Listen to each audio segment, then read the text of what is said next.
Muy bien, muy buenas tardes a todos. Mi nombre es Alejandra Ovalle, soy directora del Foro Constitucional UC y les doy la más cordial bienvenida a la primera sesión de este ciclo de encuentro que hemos denominado Miradas Derecho UC, que dice el proyecto de nueva Constitución. Una iniciativa organizada en conjunto por el Foro Constitucional UC y por el Departamento de Derecho Público de nuestra Facultad de Derecho, que tiene por objetivo contribuir a una decisión informada de la ciudadanía en el plebiscito del próximo 4 de septiembre. Hoy nos acompañan los profesores de nuestra facultad, el profesor José Luis Sea y el profesor Patricio Zapata. Le damos la más cordial bienvenida a ambos profesores, con quienes vamos a conversar sobre los principios constitucionales. ¿Ya? Comenzaremos entonces con el capítulo primero de la propuesta de nueva Constitución, que invito a todos a descargar del sitio web de la Convención. Este primer capítulo, que se ha denominado Principios y Disposiciones Generales y que está integrado por 16 artículos que se refieren a la persona, las familias, la democracia paritaria, el Estado social, plurinacional, regional y ecológico, entre otras disposiciones. Entonces, para iniciar este encuentro, los profesores Sea y Zapata nos entregarán su visión general sobre este capítulo primero en 10 minutos y luego continuaremos con la conversación. Así que comenzamos con Patricio, por favor. Hola. Es un agrado enorme estar en esta instancia con mi maestro, quien fuera mi profesor, y me acompañó y me ha acompañado en toda mi carrera académica. Y feliz de colaborar a la decisión que debemos tomar como ciudadanos, y de hacerlo de la forma en que me gusta, conversando tranquilamente, sin rabias, sin eslogan, sin fake news. En una constitución uno va a encontrar, y lo digo pensando especialmente en los que no son abogados, uno va a encontrar un montón de palabras y el número es tan grande que uno puede abrumarse. Imagínense si los alumnos de Derecho se abruman. Y hay tres tipos de animales dentro de la Constitución. Están los valores, están los principios y están las reglas. En una Constitución uno encuentra un tipo, imagínense que es un ecosistema. Están los valores, ideas sobre cómo debe ser bien vivida la vida, el valor de la justicia, el valor de la libertad, el valor de la dignidad humana. Después hay otro animal distinto que se llama principio. El principio es una idea sobre cómo darle eficacia a un valor. El valor es más abstracto, la justicia, allá la justicia. El principio aterriza o busca aterrizar el valor. Entonces, por ejemplo, valor, la libertad. Principio, la subsidiariedad. Y después está la regla. ¿Ah? Para ser presidente hay que tener 35 años, para presentar el recurso hay 6 meses. No despreciemos las reglas. Claro, los valores y los principios aparecen con una prestancia. Imagínense ustedes, las personas nacen libres e iguales en dignidad y derechos. ¡Wow! ¿Ah? La familia es el núcleo fundamental de la sociedad. ¿Ah? En cambio, la regla aparece como una cosa más modesta. Pero yo por lo menos quería partir diciendo que los valores y los principios necesitan reglas. Y al final muchas veces son las reglas las que nos salvan, y no los valores. Un solo ejemplo. Hay una regla muy simple en algunas constituciones. Si a usted lo vienen a detener, a usted la vienen a detener, debe serle intimada, dice la actual Constitución, la orden de detención. Es exhibida, le tienen que mostrar. Entonces, es una regla. Pero fíjense la diferencia que hace para alguien que está en su casa en la noche. le tocan la puerta, venimos a buscar a Patricio Zapata, ¿ah? El poder ver una orden y poder mirar, tercer juzgado de garantía, cuarto juzgado de garantía, ya, entonces yo sé a dónde ir. Es una regla humilde. O con la regla que dice que en los lugares de detención tiene que haber un libro donde se anote a todos los que ingresan. ¿Cuánta más vida salva una buena regla que una declaración así, los seres humanos son súper dignos, son súper valiosos? Yo por lo menos, déjenme decir, los valores son importantes, los principios son importantes, pero no miremos, no despreciemos las buenas reglas. Ya. ¿Cuántos valores ponemos en una constitución y cuáles? Seguramente, como en todas las cosas, hay que buscar un equilibrio. Ni muy pocos, ni demasiados. ¿Cuáles? Los que le hagan sentido a la comunidad, los que le permitan a la comunidad mirarse y decir, las cosas en las que yo creo, las cosas que a mí me importan, están ahí. ¿Por qué necesitaría la Constitución poner valores, cosa que no le pedimos a un reglamento del condominio o a la ley de sociedad anónima? No le pedimos a una ley práctica, digamos, que tenga valores. Porque lo que le esperamos de esa ley práctica es que sea clarita. El estacionamiento es bien común, cómo se reparten los gastos entre los copropietarios. Pero las constituciones, a diferencia de todas esas otras leyes, necesitan, para funcionar, de una cierta confianza. Si no tienen esa cierta confianza, no pueden cumplir su papel. El papel de las constituciones de vez en cuando es decirnos que no. No, eso no se puede hacer. Eso que ustedes quieran hacer, no se puede hacer. Eso es un desgaste para las constituciones. Y solo pueden hacer eso si cuentan con una reserva, digámoslo, un stock de buena voluntad ciudadana. Para que cuando digan, no, esa ley que usted quiere aprobar del impuesto a los súper ricos es discriminatoria.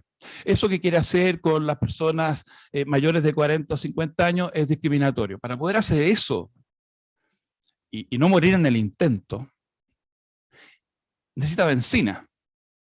Y esa benzina se la damos los ciudadanos. Es la legitimidad que le damos. Así que una constitución debiera, en mi opinión, hacer este link, este vínculo con la comunidad. ¿Y cuáles son los valores ahora, 2022? No puede ser la misma conversación que hubo en 1925. En ese momento, en 1925, cuando se hizo la Constitución de 1925, hubo que tomar nota de los cambios que había vivido la sociedad chilena.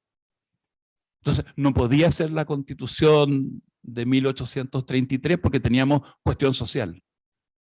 Teníamos a los obreros, teníamos los conventillos, teníamos la CITES, teníamos los problemas de higiene y salud en las ciudades, el hacinamiento.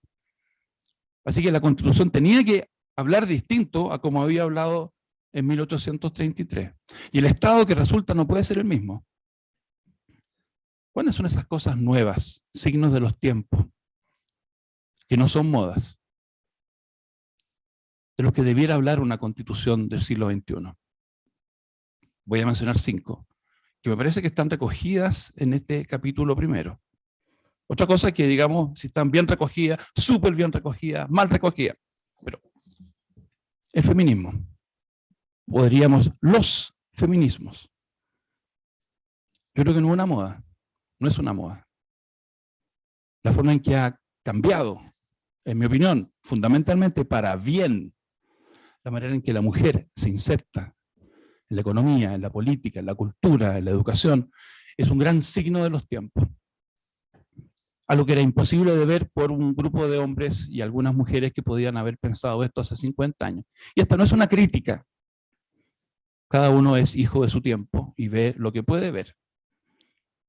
Y uno se aprovecha de lo que otros vieron para mirar. El ecologismo no es una moda. Para los menores de 40 o menores de 30 es la preocupación existencial. Es la preocupación más sentida y más profunda. No es una moda.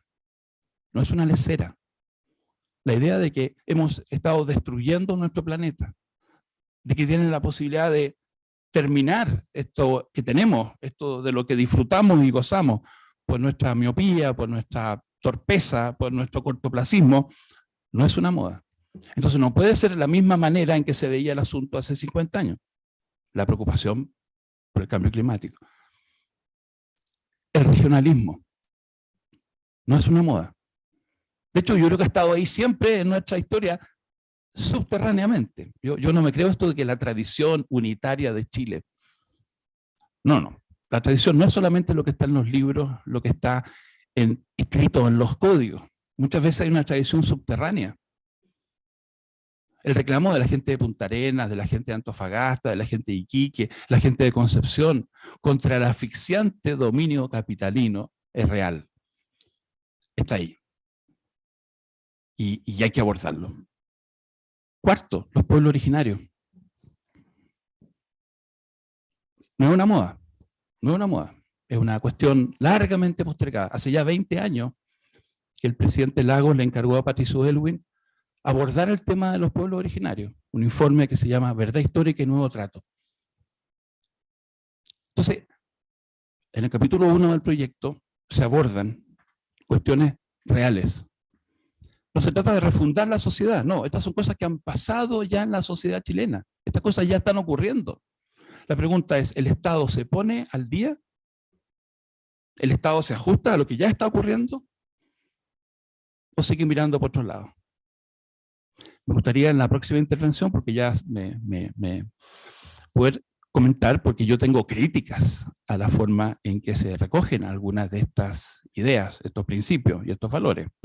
Estoy lejos de pensar que quedó perfecto, pero sí me parece bueno entender de entrada el sentido de que en un capítulo de una constitución para el siglo XXI se hable de paridad, de mujeres, de medio ambiente, de ecología, de regiones, de pueblos originarios y de otros temas que vamos a tocar.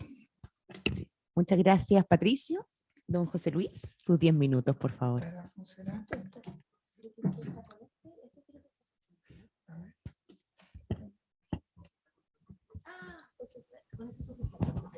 Ya. Saludo con el mayor afecto a todos y cada uno de ustedes y agradezco especialmente a Alejandra y a Carmencita su presencia y su moderación. Y alegría siento también de encontrarme aquí con mi amigo toda la vida, Patricio Zapata, de quien he sido profesor y lector de sus magníficas colaboraciones en tema de nuestra común especialidad. Yo creo que debo tratar de encuadrar el tema tan amplio de los principios que debemos tener presente en esta labor tan importante de prepararnos para reflexivamente decidir qué hacer con el proyecto de constitución o proposición de nueva constitución. Y entonces, para que no me exceda el tiempo tan restringido que me ha sido asignado, en parte voy a leer y en parte voy a improvisar. ¿Cuál debe ser la actitud? La actitud de todos y cada uno de nosotros en estos meses que vienen y el día 4 de septiembre. Yo digo que esa actitud tiene que ser de apertura al cambio. No de negación del cambio, por el contrario, estamos felices de contribuir a un cambio en la sociedad chilena. Pero no cualquier cambio. La razón humana está para que reflexionemos, para que pensemos, para que evaluemos, para que analicemos. Y lleguemos a una conclusión que sea inteligente. La segunda cuestión que yo me planteo es que tenemos que respetarnos.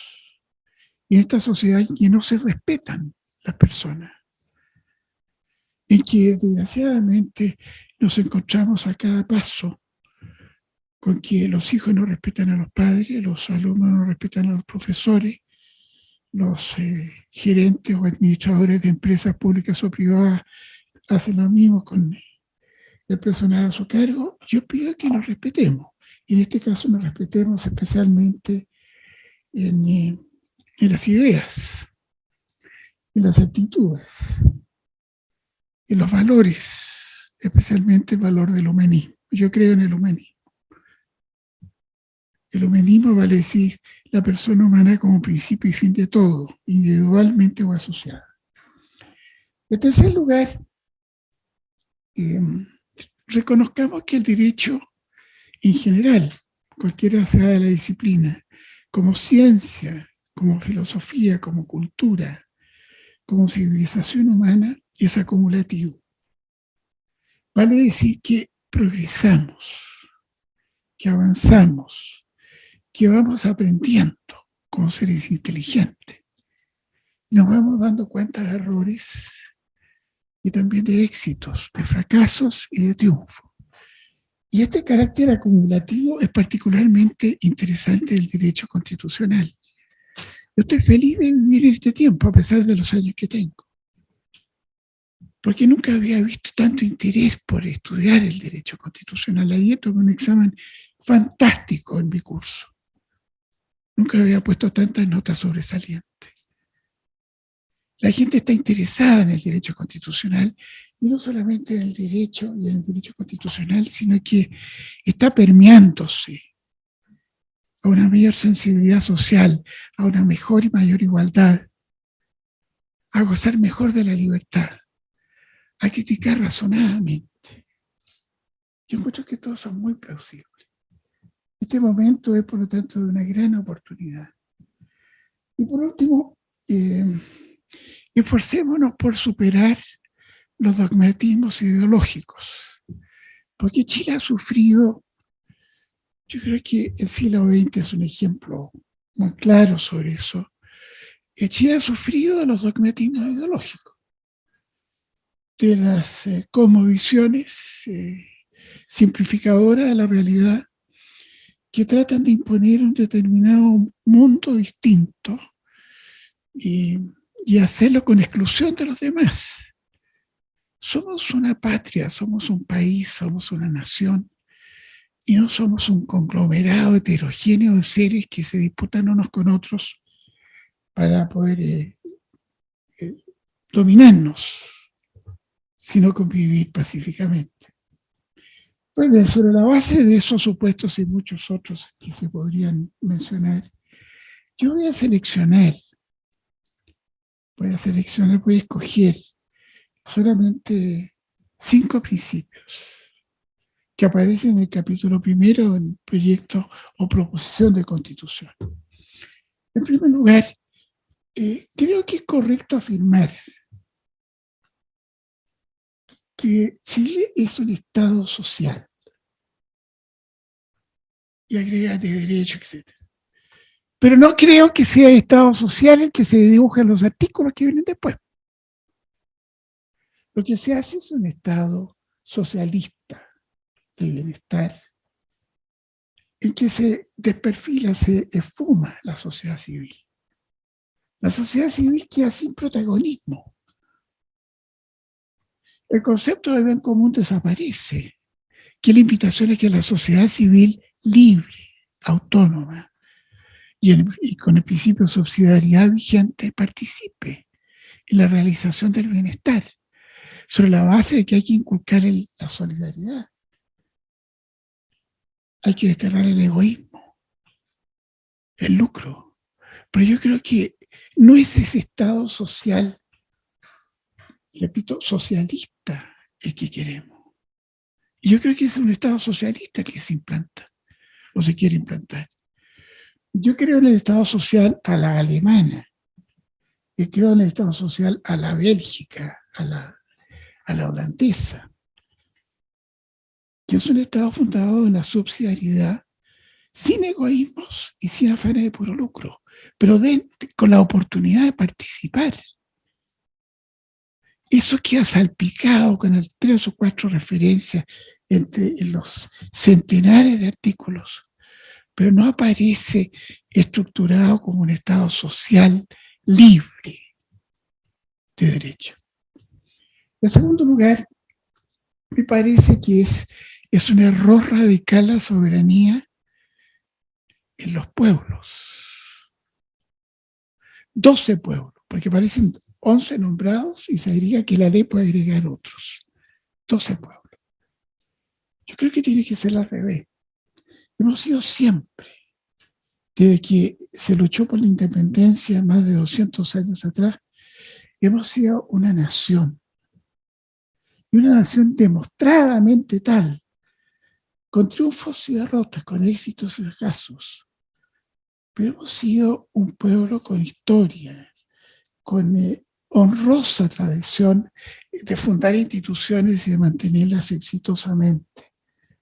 Hemos sufrido los quebrantos, pero hemos sido capaces de superarlas con transiciones democráticamente ejemplares. Entonces yo creo que la soberanía debe seguir siendo de la nación, única, unida, unida, unida. Y no de 12 pueblos, razas, tribus, que realmente no son naciones. Hace poco estudiaba yo en un espléndido trabajo de historia, en el 4º tomo de la historia de Jaksic, que un autor extranjero, un canadiense, demostró que en los siglos XIX y XX hay solo 2 referencias de los mapuches a lo que es una nación. Pero ahora le elegimos a los mapuches con todo el respeto, admiración y cariño que yo siento por ellos. Era un titular de la nación, del país, y lo declaramos nación. Y declaramos nación a etnias o razas respetables, repito, respetables, máximamente respetables. Pero no llegan a ser ese pasado de historia, presente y futuro comunes, que es una nación. En tercer lugar, me parece muy importante avanzar, progresar, estar abierto a la composición paritaria de los órganos públicos y también de los privados, en términos de igualdad de sexos, de elección paritaria de integrantes a los órganos colegiados. Yo creo que eso está bien, pero eso es una obra abierta. No hay que forzar estas cosas, no hay que imponerlas, ¿no? Porque se puede fracasar y los fracasos son dolorosos y cruentos. Dispuestos, porque es parte del bien común, a que se provoque esa igualdad, que se avance en ese sentido. Yo haré lo que esté a mi alcance porque así sea, pero no estoy dispuesto a que se esté forzando, se esté imponiendo.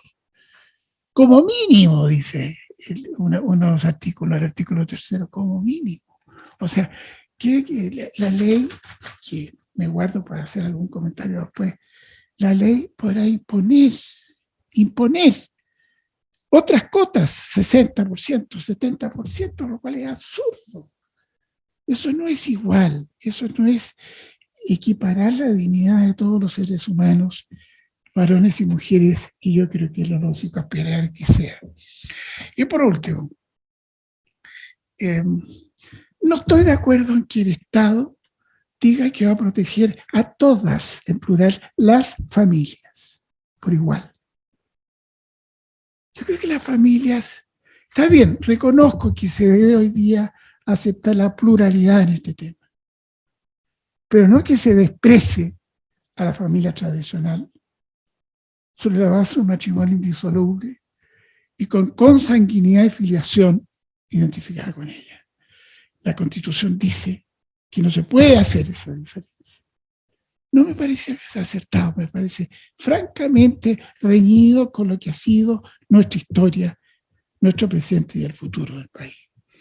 Termino diciendo que estoy de acuerdo con que se reconozca que el derecho internacional de los derechos humanos en tratados, convenciones, prácticas consuetudinarias y demás principios internacionales son de rango constitucional y deben entenderse integrados a la Constitución chilena. Estoy de acuerdo con eso. Estoy de acuerdo. Ya la Corte Suprema lo está haciendo hace varios años y la doctrina lo está enseñando. Yo mismo tengo que reconocer que en uno de mis libros estuve en otra posición.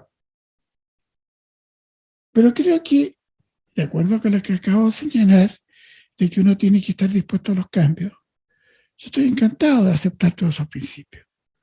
Ahora, lo que yo no estoy de acuerdo es en que se fabrique una verdadera operación ante los tribunales internacionales, particularmente ante la Corte Interamericana de Derechos Humanos, para defender los derechos humanos de ciertos sectores y despreciarlos cuando son de los contrarios.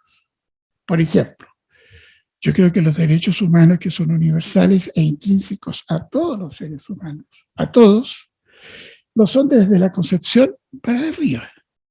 Yo creo en la vida. Y no estoy de acuerdo, por lo tanto, ni con el aborto, que está prácticamente abierto en el proyecto de Constitución, ni la eutanasia, que también queda bastante encubierta. Ni estoy de acuerdo tampoco en que se diga que los derechos humanos no son de las policías para resguardar el orden público, pero son de los vándalos para agredir a la policía. No estoy de acuerdo con eso. Los derechos humanos son de todos, iguales para todos. Gracias, Alejandra. Muchas gracias a usted, don José Luis. Entonces aquí encontramos algunos elementos comunes, ¿cierto? O sea, don José Luis partía planteando la apertura del cambio, que conversa con lo señalado por Patricio, en el sentido de que los principios que den eficacia a los valores de una nueva constitución no debiesen ser idénticos a las de constituciones pasadas. Y parece existir una cierta coincidencia a nivel de propósitos u objetivos. Veamos si ocurre lo mismo a nivel de la solución concreta o el arreglo específico que propone el texto constitucional.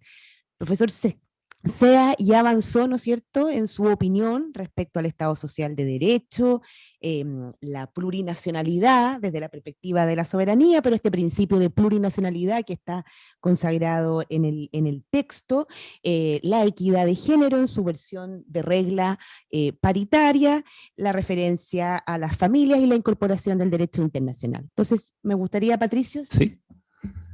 Bueno, gracias, Alejandra, por esta pregunta. Me pilla de sorpresa, pero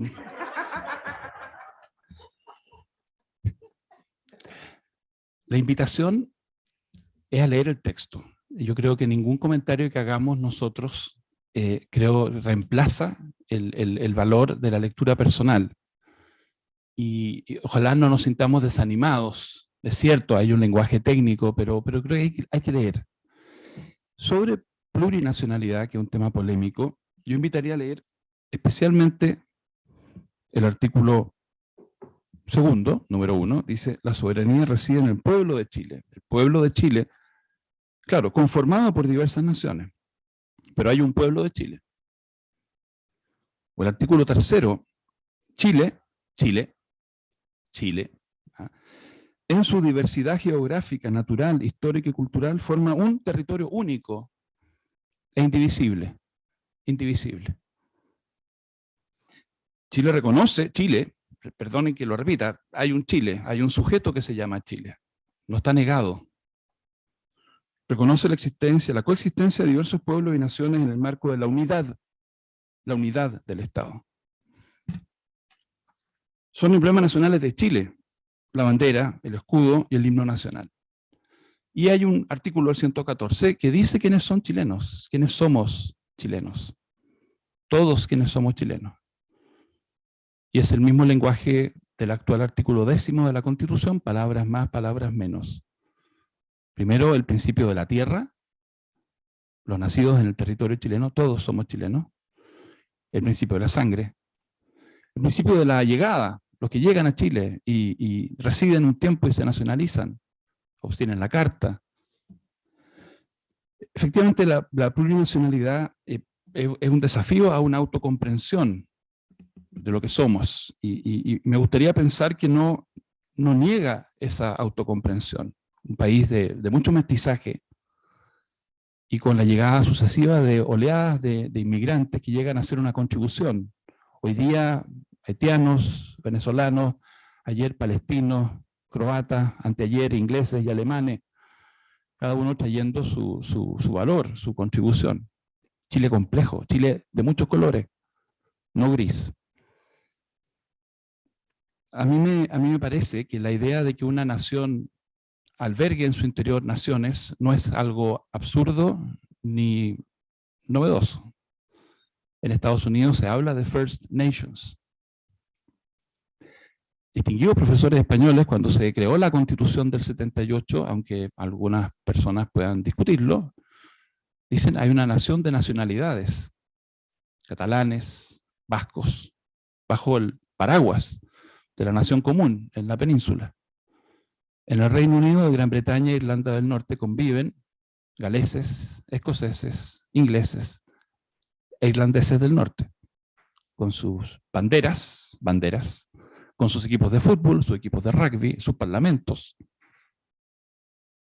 Nueva Zelanda, Australia y Canadá, con población indígena de un 4%, 5%, maorí, inuit, reconocen derechos, porque el tema de los derechos no depende del porcentaje. No depende del porcentaje. No hay que tener un 60% como Ecuador y entonces sí reconocer derechos a los pueblos originarios. Si es un 10%, no. No es el camino de Canadá, no es el camino de Australia, no es el camino de Nueva Zelanda. Hoy día Canadá discute restitución de tierra. Hay escaños reservados en Nueva Zelanda, en Australia. Hay escaños reservados en el Parlamento, en la Corte Suprema canadiense. Hay muchas maneras de luchar por la unidad. A veces la unidad requiere abrir, no cerrar, para la unidad, para la unidad. En Canadá hubo un plebiscito hace no muchos años y se votó en Quebec irse de Canadá. Y un 49,5% de los habitantes de Quebec votaron por irse de Canadá. ¿Y cómo respondió el papá de Justin Trudeau, Pierre Trudeau? ¿Cómo respondió Canadá? Bueno, demos la autonomía. Demos un reconocimiento. Tengamos dos sistemas jurídicos. El del common law y también el sistema romano continental, para que se sientan cómodos en la casa común los francoparlantes. No es absurdo pensar fuera de lo que ha sido lo que siempre hemos hecho. Es una opción. Esto no quita que haya cuestiones complejas.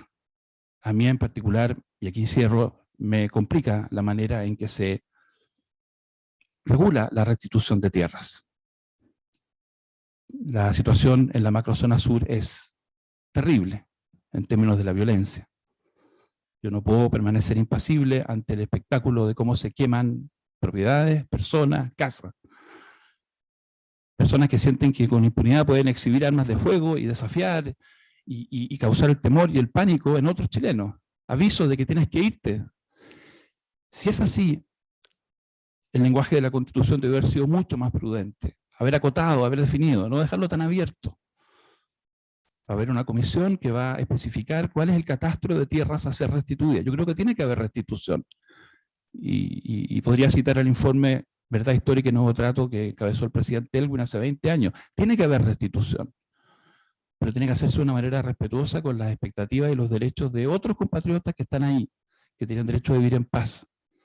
No podemos esperar 6 años para saber cuál es el universo de tierras a ser restituidas y mientras tanto tener violencia. Eso debe ser corregido, es de las cosas que habría que corregir. Si gana el rechazo, una reforma constitucional sobre pueblos indígenas debiera hablar de restitución, pero de mejor manera. Y si gana el apruebo, esto debiera ser especificado de manera de no echarle más combustible a una situación muy dramática en la macrozona sur. Me referí solamente a uno de los puntos, pero creo que es mejor que la conversación sea más fluida y tocar después otros puntos. Gracias, Pato. Don José Luis, el tema de los principios suena un poco etéreo, ¿no es cierto? Y abstracto. Me gustaría preguntarle en qué contextos visualiza usted posibles aplicaciones o interpretaciones de estos principios. Algunos de los que usted ha mencionado, o bien Patricio, si le podemos dar un poquito más de concreción para quienes nos están escuchando hoy día, cómo proyecta esa posible aplicación de algunos de estos principios. Bueno, siempre los principios son amplios. no están exhaustivamente, minuciosamente desarrollados, porque eso es propio de los artículos que vienen después, o de las disposiciones, o de toda una constitución que desgraciadamente a mi juicio es demasiado extensa, puede ser el proyecto que se propone. Y eso que no estoy entrando a hablar aquí de las disposiciones transitorias, que por sí mismas son ya un tema muy complicado. Pero los principios irradian, se proyectan como una luz que guía, especialmente a los jueces, a los profesores de la enseñanza, del derecho, a los políticos en la vida práctica de sus decisiones. Los principios iluminan, orientan, canalizan, demarcan, controlan, excluyen, delimitan, dejan zonas que son ajenas a ellos o contrarias a ellos, y hay otras que son parte de ellos. Por eso es que yo lamento mucho que entre los principios, desde luego, no haya quedado el bien común. Porque yo creo que eso es parte, hoy día reconocida internacionalmente. Los países europeos de la Unión Europea acogen el bien común como un principio rector de las políticas públicas, de las decisiones públicas. Que se haya eliminado la subsidiariedad. Yo estoy de acuerdo en que la subsidiariedad, como dice el Papa Benedicto XVI, es inseparable de la solidaridad. Aquí en Chile se ha entendido la subsidiariedad de una manera completamente equivocada en ese sentido. Repito, enérgicamente equivocada. Porque se ha pretendido que de esa manera se iba al Estado a intervenir. No, el Estado tiene que intervenir cuando la subsidiariedad no funciona, por razones de bien común precisamente. Pero los dos principios se suprimen. El principio de la solidaridad aparece en dos disposiciones de la Constitución actual. Yo me alegro que se diga que es una república solidaria la chilena. No entiendo mucho qué se quiere decir con eso. Porque la solidaridad es un principio de las relaciones humanas, más que del Estado. Y ahí es donde yo dije y subrayé que el Estado social de derecho es un principio, pero entendido en el sentido de la sociedad civil participando y no excluida de esta acción tan importante. Si el Estado saca todo de la sociedad civil, todo, si ustedes piensan, saca los tributos, saca los funcionarios públicos, saca los medios de comunicación, etc. ¿Por qué la excluye? Entonces, yo respondo a tu pregunta para ser bien corto en esto. Después te pido, por favor, un minuto para responder a algunas de las ideas que le acabo de escuchar a Patricio. Diciendo que los principios son fundamentales para institucionalizar la organización cívica de una comunidad humana participativa, democrática. Porque orientan, dirigen, encausan, delimitan. Todos y cada uno de los artículos de una constitución tienen que interpretarse y aplicarse a la luz de principios. El tema es que en la Constitución, en el proyecto de Constitución, yo no digo que los principios del capítulo primero de la Constitución actual sean perfectos, ni mucho menos. Ya dije que el derecho constitucional es progresivo y estamos abiertos a los cambios. Por ejemplo, las normas sobre el derecho internacional que está aquí son un gran aporte y se rescatan del proyecto de Constitución. Pero también soy claro para decir que no me gusta que se haya eliminado la igualdad de oportunidades. Que la participación aparezca más que nada vinculada con la elección en democracia directa y no a través de participación en la vida diaria de la sociedad civil. Me preocupa que, en otras palabras, se interprete la Constitución en sus principios de una manera que sea coadyuvante a un Estado prioritario. Prioritario. Yo les pido que ustedes reflexionen sobre lo siguiente. en la procura en la procura existencial del bienestar común, como dicen los alemanes, en seguridad social, en salud, en acciones de salud, en gratuidad en los diversos niveles de educación, especialmente en la educación superior. ¿Ustedes creen que el Estado está haciendo su labor? ¿Está cumpliendo su misión? Bueno, sepan que en el proyecto de Constitución hay más de 60 disposiciones que confían al Estado, a este mal Estado que tenemos, la realización de labores que eran propias del bien común.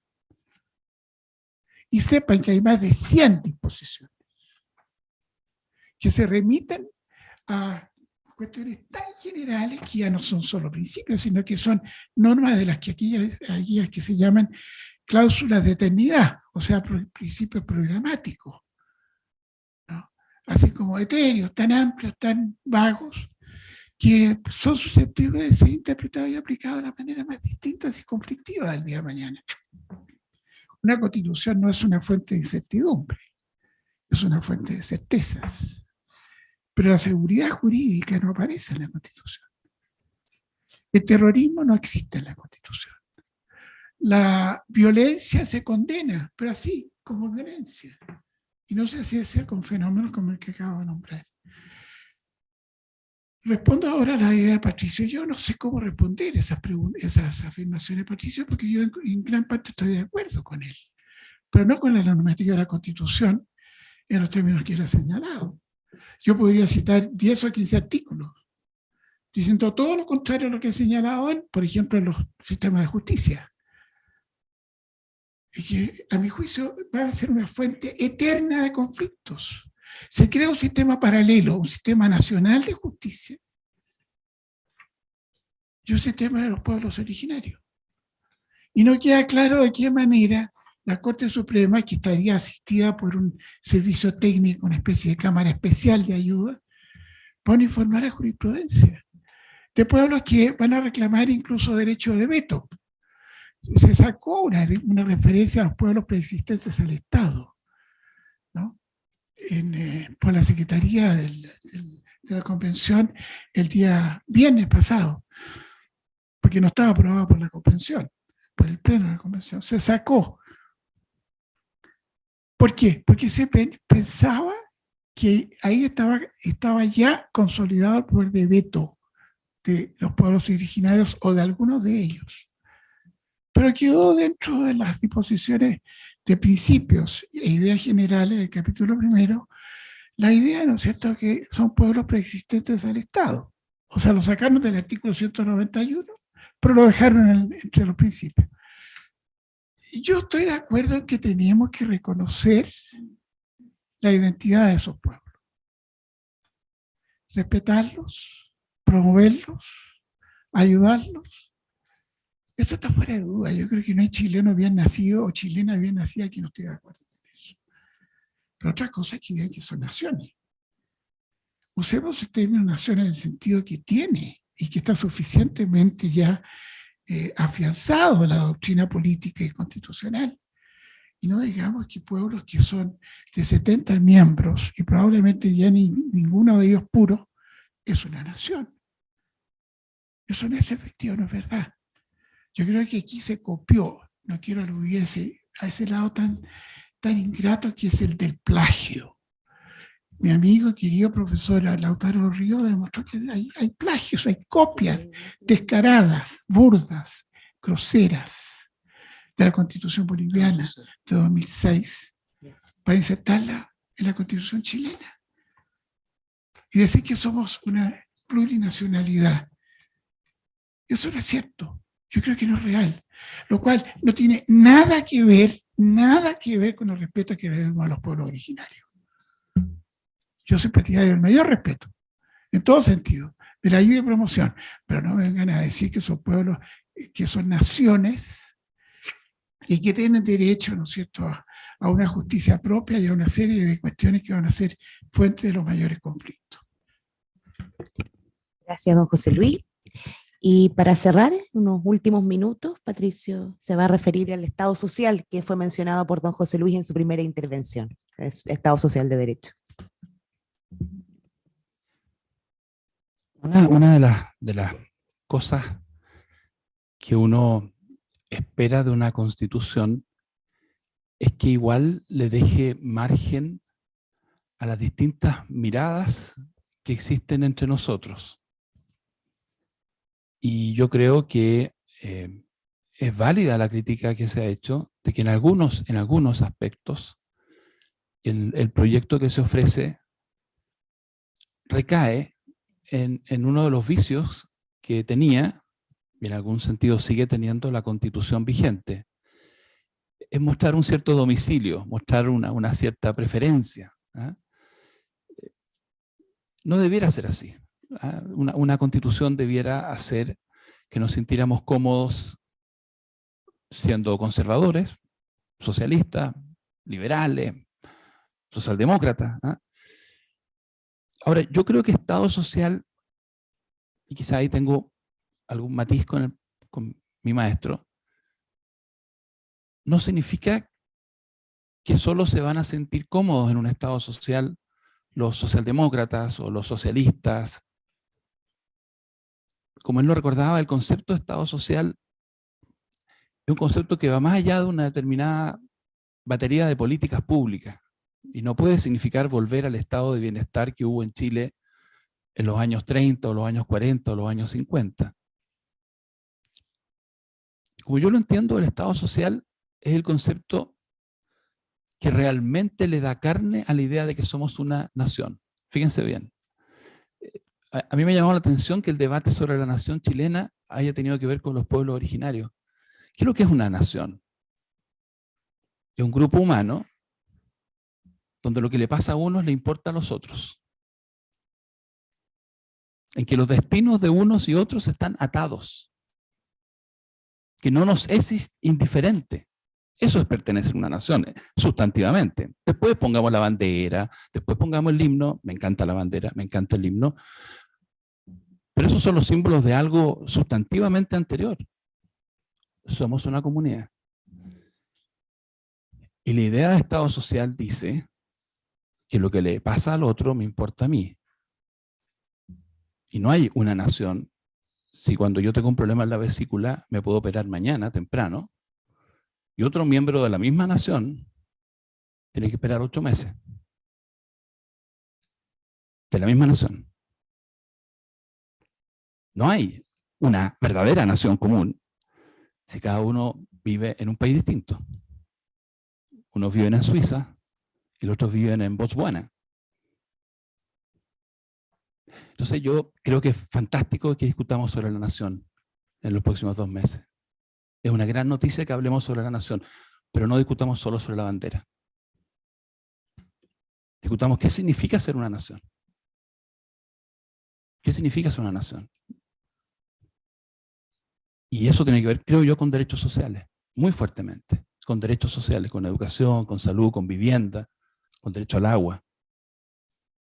Porque lo contrario es nacionalismo. Que es otra cosa. La preocupación por la nación es una cosa, el nacionalismo es otra cosa.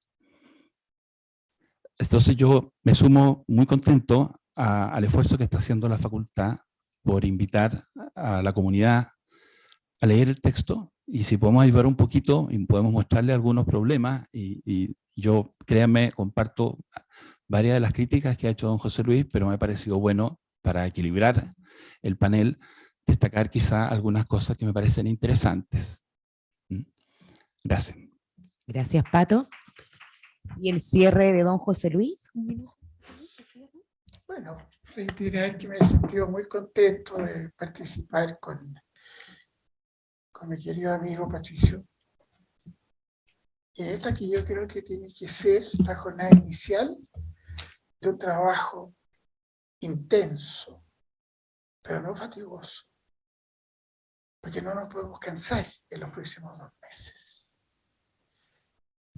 Es difícil leerse 387 artículos, 389 artículos, más 57 disposiciones transitorias.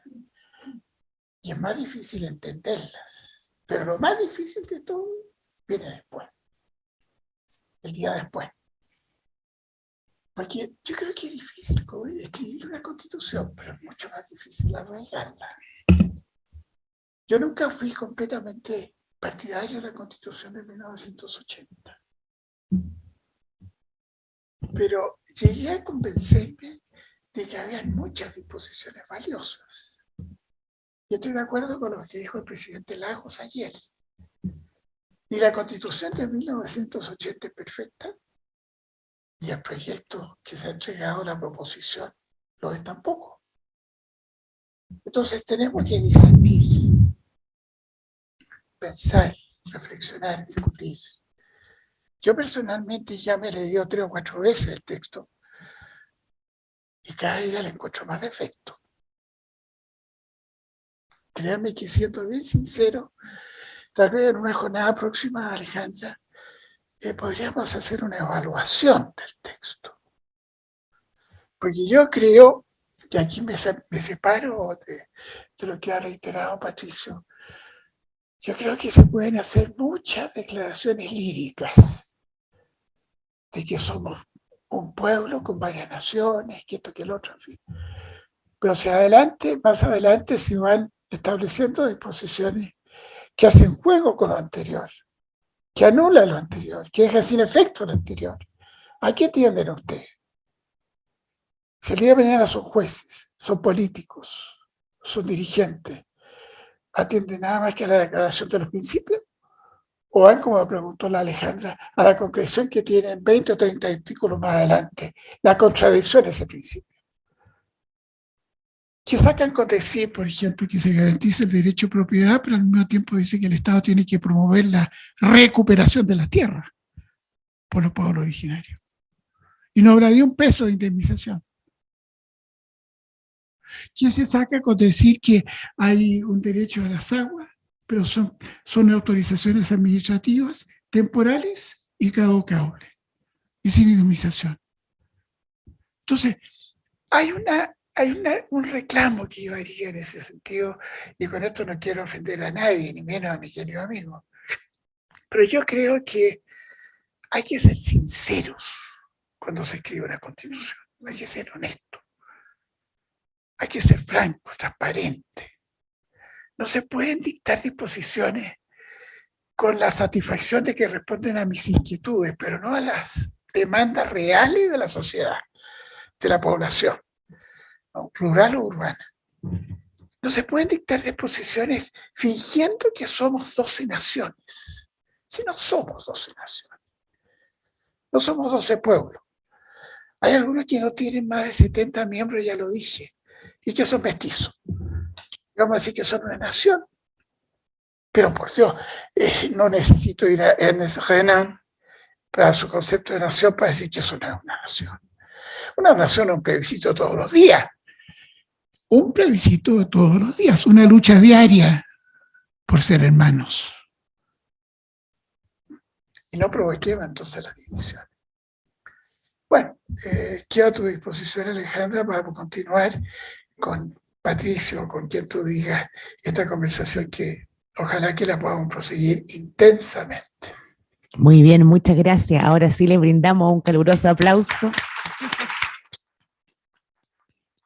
Gracias, don José Luis. Gracias, Patricio. Y yo los dejo a todos cordialmente invitados para la próxima sesión, que está fijada para el próximo miércoles 13, a esta misma hora, a las 1 de la tarde, en la que los profesores Marisol Peña y Germán Concha conversarán en conjunto con el profesor Sebastián Soto sobre régimen político.